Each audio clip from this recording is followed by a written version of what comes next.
And therefore, all these politicians are a set of rogues and rascals who have looted the country, who divide the people on caste and religious lines for their vote banks, and they deserve to be shot. Can we say it is the BJP who leads the present government? BJP divides people on religious lines, other parties divide people on caste lines. I make no difference. All the politicians, they are rogues and scoundrels. I mean, it's so sad. Such a great country is in the hands of gundas. These are nothing but gundas, criminals. They all deserve to be hanged. All politicians. This country is heading for a revolution. Just imagine, prices are shooting up the roof. 200 rupees a kilo dal. What is the price of onions? What is the price of mustard oil? Unemployment is increasing. Massive unemployment in the country. The crisis, it is all heading towards a crisis. And there will be a revolution in this country. So you mean you see no hope presently? I see hope, but revolution is my hope. You see, can be one building which can be repaired or renovated.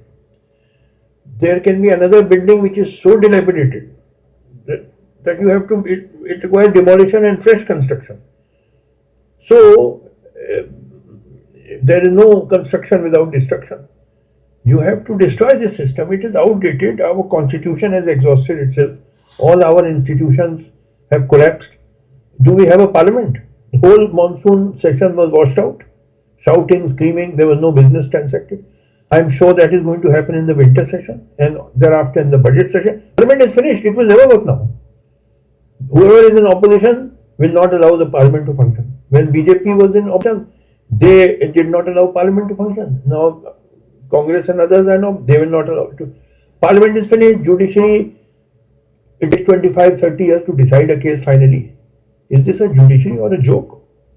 And half of the judiciary has become corrupt. I know, I was part of the system. Bureaucracy is largely corrupt. Everything has collapsed in this country. Now then, it is all a empty shell, hollow. So it requires a revolution. By revolution, you mean revolution in real meaning or change in the system? Yes, change. Real meaning is complete change. We have to have a just social order where the standard of living of the people is rising. You see, the test of every system is one and only one. Is the standard of living of the masses rising in that system or not? Whether you call it capitalism or socialism or communism or any ism, the test only one, is the standard of living of the masses rising or not? So we have to create a system in which the standard of living of the masses keeps rising. That can only come by a revolution. Therefore, the solution to our country's problems do not lie within the system, they lie outside the system, which means the system has to be destroyed. This system will not allow progress to take place. You are seeing prices are rising, unemployment is rising. All this talk of Vikas has proved to be hollow. Where is the development? So it was all a fraud. You said about corruption.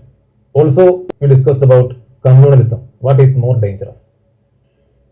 See, both are dangerous and they are complementary to each other. This is a country of great diversity. So many religions, so many castes, so many languages, so many ethnic groups. So the only way to keep united and progress is secularism and giving equal respect to everybody. So communalism is an enemy of this nation. All those who are communal are traitors to this nation, enemies. And similarly, casteism is also an enemy to the nation. Corruption is also an enemy to the nation. At every level there is corruption in this country. So very tough measures have to be taken, which is not possible within the system. It is when some kind of, like in the French Revolution, when it came, then they guillotined all these aristocrats. They cut off their necks. You have to do the same because these fellows, these politicians are incorrigible. They cannot be reformed. They have to be shot or hanged. They will not change them like a leopard who cannot change his spots. These politicians will not change their nature. They are no genuine love for the country. They only want their vote banks, for which they spread hatred, polarize people. Are they not enemies of the country who divide people and make people fight with